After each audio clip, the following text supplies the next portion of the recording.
Procrastination is the thief of time. Boy, is that ever true. But as important as procrastination being the thief of time, procrastination is also the thief of opportunities. And I've seen that over and over again.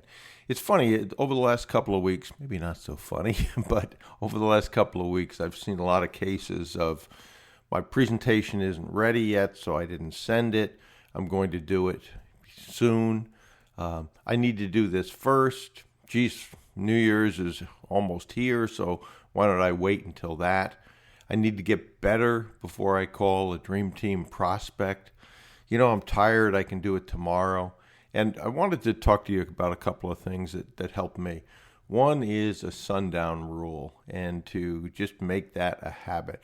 And what I mean by a sundown rule is by the end of each day,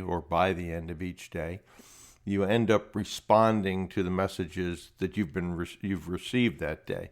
Now, that doesn't mean you have to do all the work around those, but it does mean that you respond to them. So, for instance, I got home the other night and it was pretty late, and there were 62 emails sitting there, and I was like, oh man, I could do these in the morning.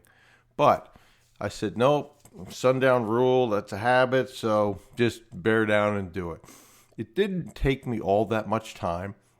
There were some things in there that required more time than a quick email to respond to.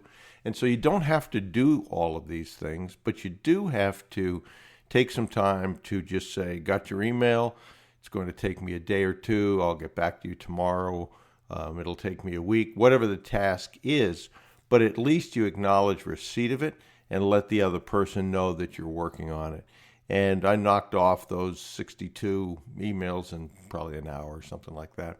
It wasn't all that bad. But if you push those to the next day, you've got 62. And then in my case, I get 100, 150, 200 emails a day. So then you've got 150 emails. And you push some off. And then you've got 200. And then you've got 1,000 emails that are unopened. And then all of those things in there you haven't taken action on. And some of those things are actually things that will generate revenue for you, will generate an opportunity for you. And so I would really make it a habit to incorporate a sundown rule. The other thing that helps me a ton, and I've talked about this in the Self Journal, which is done by Best Self Company, and you don't need to use that, but you can certainly go to their site and look at what the system is that they suggest. But every day to basically fill out what your activities are, and by that I mean the things that'll move the needle the most. Just 3 things. But what I found works incredibly well is the night before, end up writing out your schedule. So at 6 a.m. I'm going to work out. At 7 a.m. I'm going to sit down and make some LinkedIn connections. And you can make an appointment with yourself just like an appointment with anybody else. And my experience is if you take the time to write out what you're going to do, think about, is it the thing that's going to move the needle the closest to my goal and push me down the field, and put a time against it, the likelihood of what you are going to accomplish and whether you're going to accomplish those things increases dramatically. So put a time, make an appointment with yourself, put the task, and then look at that and work that time. Are things going to get in between that might push you off a little bit? Yeah. But if you concentrate on the most important things and doing them the earliest in the day, over time, you're going to accomplish an awful lot more. The other thing that I hear a lot is I don't have the money. And I always say that start with the tools you have where you are. For instance, with QLA, there are tons of free materials on Dan Pena's site, on my site. You can basically go through those for free. You can understand what the process is. Most of the accounts that we would use, LinkedIn, things like that, also have a free version to them. And so I would encourage you to not say, well, I need money to do this, but end up taking a look at the tools that you have that are available to you and begin. And I think you're going to find that if you do that and you make that part of what you're doing, you'll procrastinate an awful lot less. You sometimes say, well, I'm just not comfortable calling that prospect, that dream team members, that accountant, that lawyer, whatever it is.